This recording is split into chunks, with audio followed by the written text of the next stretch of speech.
You're being cold and you're being condescending. Emily, I'm asking you to have Could you be quiet for a second? No, off. All right. Virtual reality.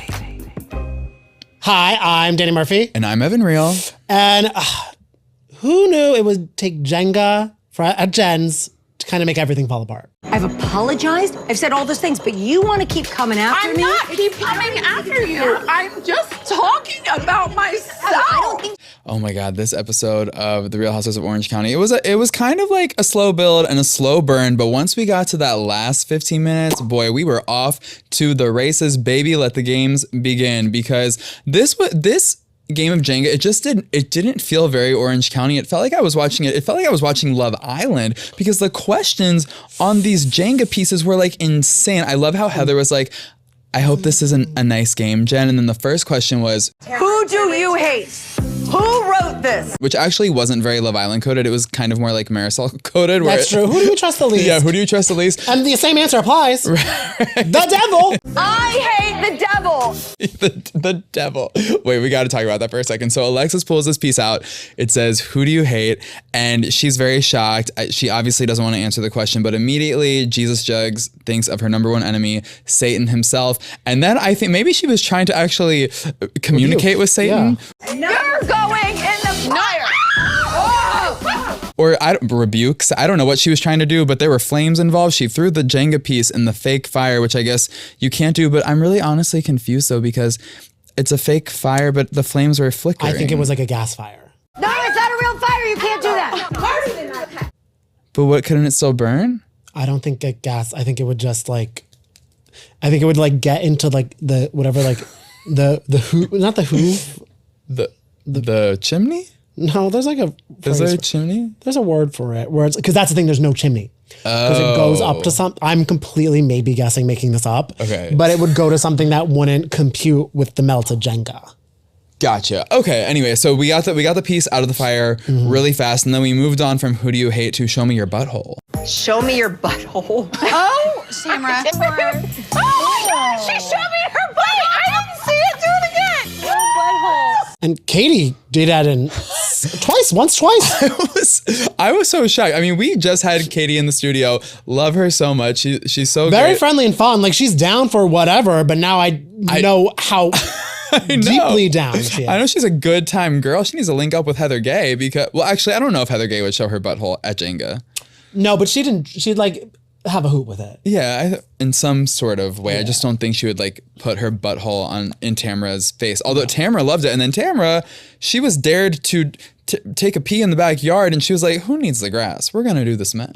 Take off your pants and pee in the yard. Who wrote this? Me! No! What are you doing? No, I'm peeing the grass! Oh my God. Oh my God. Oh my God. You're peeing on the sidewalk. I said in the yard! I wonder, because she did that so quickly. So quickly. She must have really had to pee. I was going to say, she probably was like, thank God I got this. She's like, thank God I rebuked the devil, because I got this card and production won't let me pay, but I'm going to just do that. But she went to the bathroom I wonder if the Jenga went on a while, because remember her and Emily didn't go to the bathroom. They ran away from the bathroom when Alexis was crying. Okay, but yeah, the peeing and the buttholeness. Honestly, I Jersey Shore. Yeah, it's like, yeah, I said Love Island, but it's really more Jersey Shore vibes. Yeah. Thursday. Well, I mean, the show does air on Thursday, so that makes sense. But yeah, everyone is having a ton of fun until. Can I ask you a question? Mm-hmm. Well, because this was really like at top of Emily's mind, because she talked about it with Katie and Jen at the lunch that Jen paid for. Why are we letting Jen pay? I know. I was like, Because I feel like I never do, because you guys always feel so bad for me. no. I'm gonna Venmo you. Yeah, let's talk about talk about that first. I thought that was honestly very sweet. I think the ladies also appreciate Emily and Katie. They also appreciated Jen offering to pay for breakfast. You know, shady Emily in her confessional queen era. I think she told Jen to her face like, I'm gonna Venmo you. And then she elaborated in the confessional why she didn't feel comfortable with Jen who doesn't. I think she said she was like, she can't pay her rent, but she can pay for avocado toast. I mean, I know she can't pay her rent, but at least she can afford the coffee. Baby steps. Which also, avocado toast, not by that much, but it is less expensive than rent. Way less expensive than rent. And of course, this episode, again, we got more insight from Jen about, because she had this scene with her son, which was honestly like really heartbreaking. And she was explaining how, just over the years in her marriage, parenting wasn't not a lot of discipline, and now we're here living with Ryan and we're trying to get the teenage son with the curfew and all of that. And then he was like, I would rather live with my dad in a 1-bedroom apartment than live here. When I'm here, I don't really have like a personal space. You text and call me all the time. And while Dad does have a 1-bedroom apartment, he like understands that it's his space and it's my space, and we both respect each other. Being here, my space wasn't really respected. And so I feel like it'd be better to go somewhere where it is. But I do feel like I am closer to Dad. But I will give it to Jen. By the end of the conversation, she was like, if that is what makes you happy, go for it. I will never, ever, ever stop doing whatever I have to do for the better of you. Even if it means you're going to go live with your dad. It's kind of, because I feel like Jen and Katie even said to us that her and Jen talk like 4 times a day. Katie kind of is dealing with similar stuff with her son, who prefers to live in Georgia. So you have one child that still lives in Georgia. Georgia. He's 14. Is that hard? Yes, extremely. Yeah. And there was a lot of emotional scenes this episode when Katie was like, if I could send my son on a plane 4 times a year, I can do anything. But if I can like put my son on a plane 4 times a year and like just say goodbye and watch his plane leave, I can literally do anything. That's why she's like, I can show my butthole. True. He's on that midnight train to Georgia. She can conquer it all. But yeah, there were some heartfelt children's scenes this episode. We also had a moment with Katie's daughter and Tamara's daughter, and they were talking about marriage and divorce and how now when it comes to relationships, they're not interested. Tamara's child doesn't want to have a child because it was honestly like very deep. I think it's really irresponsible to bring kids into the world just because you're married or you're in love or you think it's going to save your marriage or anything. I just totally think agree with you. And I'm like, she's so mature and aware, because she's like, don't have a kid just because you get married. Have a kid because you want to have a kid. Yeah. And I think that is an important lesson for a lot of people. That is an important lesson. Now, we got to talk about some of these lessons learned from the Emily and Heather showdown. Like, I had to bring my own pants. I didn't know that. I actually had a little moment where I went into the bathroom. Yeah. And I actually cried a little bit. With some cameos from Alexis for no reason.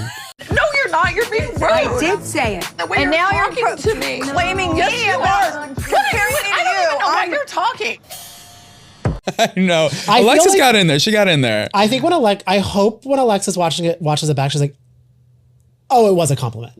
Yeah, okay, so here's the thing. Alexis was triggered because Emily was upset with Heather for putting her in the same dress as Alexis. She was saying, you put me in the same dress as size 2 Alexis. Essentially what she was saying is that she looked hot. Like Alexis had body yada yada. Yeah, body yada yada by Bellino, and she was saying, I didn't feel that comfortable. So it essentially was a compliment. Yeah.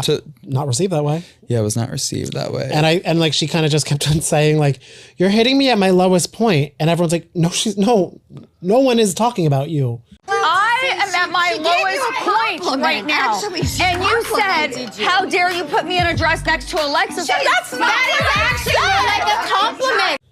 Well, they are, but in a nice way. And even Gina was like, it's a compliment. Right. And it didn't land for Alexis, but it was mainly a lot of heat between Heather and Emily. How are your feelings towards Dubrow through this blow? Look, I don't think that Heather had malintent by asking Emily to bring jeans or putting her in the clothes that she put her in. She even said, like, I wanted to give you 3 moments in the fashion show. I wanted you to feel like a star. Listen, some of the girls only had 2 changes and some had 3. No, I knew that. And my turn. And I wanted to make sure that you felt like a f***ing star. I just don't think she was considerate with her language given Emily's journey with body image and weight loss etc. And I think that Emily, when she began to have that conversation, she was saying like, I know you didn't mean any harm. I'm just trying to explain to you why this hurt my feelings. That's what I feel like. No one listened to Emily this episode. Yeah. Because that's what Heather was like, I didn't do anything to you. And Emily's like, no, it's like just the impact versus the intent of it. Right. And the two things that grind on my gears with Heather Dubrow. I love her. Her hair looked amazing again. Her hair looked she is amazing. Crushing the hair game. Her little intro walking to the Jenga party, she looks so good. Yeah. Now Heather, stop listening. I didn't love, because I feel a lot of people pick up on this, when Emily started talking and Heather goes, oh, I'm sorry. Head on. Like, it really killed me. Like, I felt like I was singled out. Like, it came out. I know it probably was sincere, but the way it came out would have set me off. Yeah, there was like a condescending tone to it. It read very much as like, please shut up. Please shut up. Oh, I'm sorry. Like, it took me back because like Emily, I have had a fluctuation station where it's like, oh, do you want a bigger size? Like, it just like, it kind of was, it not great energy. It felt like it just felt like she really didn't care to hear what Emily had to say. You know, I think that maybe in Heather's mind, she was like, look, like I put on this fashion show for this amazing charity. I just launched my wines. Can we not make it about you and your jeans, et cetera? Because I didn't even mean it. But like I said, I don't think she considered how it like impacted Emily's self-esteem. She just needed to get that off her chest. Do you think, because the second one, do you think she thought about what her confessional would affect Emily? Because I I didn't size them. They gave me their measurements. I sent them to Susan Bender. They chose the appropriate size. And I have news for you. The dress was tight on Emily. It wasn't too big.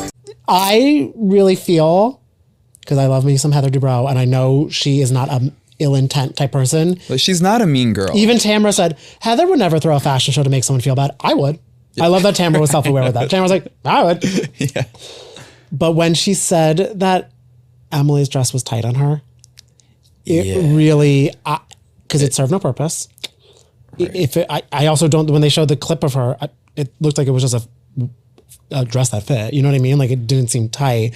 But I don't get what she meant by that, besides, I think she was trying to defend herself, but it just reads like a dig. Yeah, it definitely read very bitchy. I think what she meant to say, though, was the dress fit her.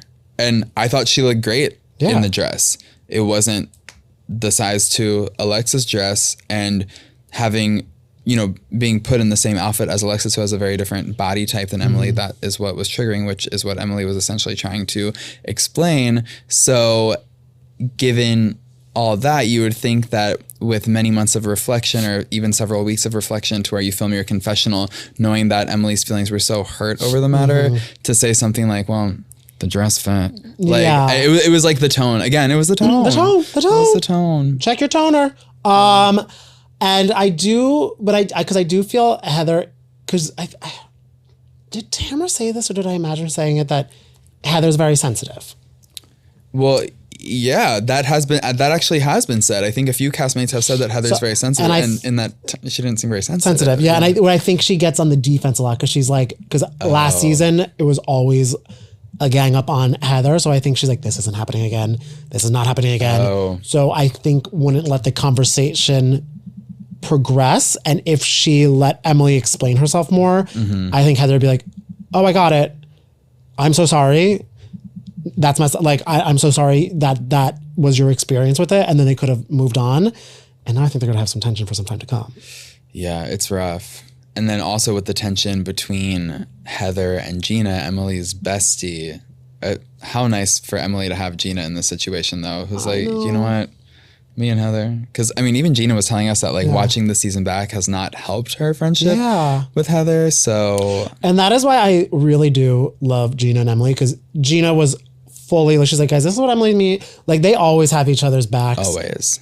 Throughout everything, despite that one little pickleball incident, which God bless the locked door for not opening, rebuke the devil, which all worked out. But I wonder if this is going to be a moment that brings Heather and Alexis closer, because if we thought Emily and Heather left on bad terms. Oh my God. Emily at the end of this episode talking about this has nothing to do with you. You're a friend. I didn't ask you. I didn't. Shut the up. And I don't give a what you say. I don't give a what you say. Let's go. You think you can You're not involved in this. You think you can You're a friend. Shut the up. Jen, this is a lovely night. And we all know what that in Bravo means. world Yeah. what friend means. I will give it to Alexis though in her confessional. She was like, I am a friend. I am a good friend. You're right, Emily. I am a friend, and I'm a true friend. So you know what, Emily? You can off. So she turned that around. She gave it a nice little Bellino spin. But yeah, that was Emily. Like you don't want to activate her because she is gonna come for you. I would never want to activate her, but I love when she gets activated. Oh yeah, please. Everyone else can activate her. I love watching it. Oh my God. And then when she storms out. Shut up, Alexis. Go John some more, you idiot. Shut the F up and keep on effing John Jansen. I know. I feel like that's a moment in history for the Real Housewives of Orange County. Like that clip will be played at BravoCons to come. Oh, for sure. Emily is so great with the walk up because wasn't it last season with Dr. Jen was like, sit down. I'm sitting. Like she's so great. Oh yeah. Wait, it was Nicole James, the one who had the boob job Dubrow drama. Wow, yeah. Yeah, Nicole was like, sit down. I'm sitting. Okay, so while that Rocky starts all around, we do have to touch on before we wrap up. If you missed Adele in Vegas. And I did, because she canceled it because she was absolutely gutted because of the dodgy pool. Thanks, Adele. I guess I can just go see Vicky and Shannon. We're selling out shows like we're Adele. Or can you? They're selling out shows like Adele. hotcakes. So yeah, they're selling out. You probably can't get a ticket to the Shannon and Vicky celebration at the strip mall. The tap shoes. We're at the club, Vicky. The Shannon and Vicky show. Woo! Okay. It was at a strip mall. I love a strip mall. I love a strip mall too. What's your favorite like strip mall establishment? Like when you go to a strip mall, I love it when there's like an Ulta, Target, Marshalls. Like that's there's a Starbucks somewhere in there. You know it. Oh, I love.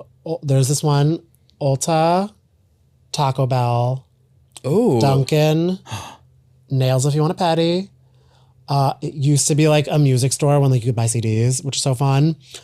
A Verizon and then a Home Depot, which Home Depot's like fun to like peruse. For what?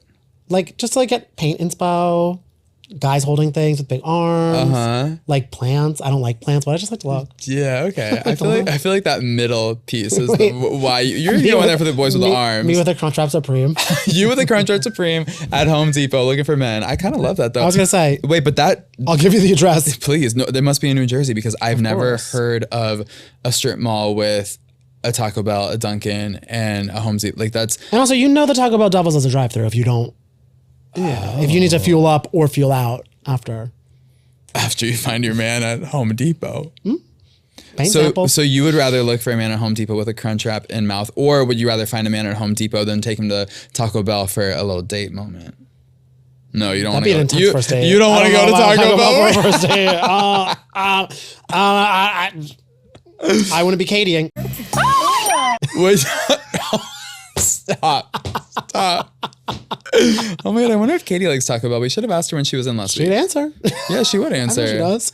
Wow. Wait, what's your favorite strip mall? Did you have one? My favorite strip mall, I don't know if I have a specific favorite strip mall. It's not gonna hold a candle to mine, but go on. No, yours is amazing. I do love like a there's one in North Carolina where I'm from with like a Ulta, Target, Marshalls, like all those types of things. Yeah, it's good when you just like want some bronzer and a candle. What more can a girl ask for? And a Starbucks. Yeah, that's a perfect trifecta. But I don't know, your trifecta is better. Crunchwrap, man, and Ulta. And Ulta. Yeah. And you get a pedicure. That's nice. But I know I'm curious to see if there's gonna be more clips of Vicky and Shannon. Don't know if I need more BTS of this. Watching them get into the hotel room was funny, but I'm good. Yeah, and what were they were slingshotting t-shirts into the crowd? They were slingshotting t-shirts, and Shannon took a sip of tequila. And then Doug from, I think, Jeff Lewis's radio show was the MC, who was really funny. Oh, okay, that's fun. It's good to see him. He's cutie, yeah. But I don't think they gave us a teaser for next week.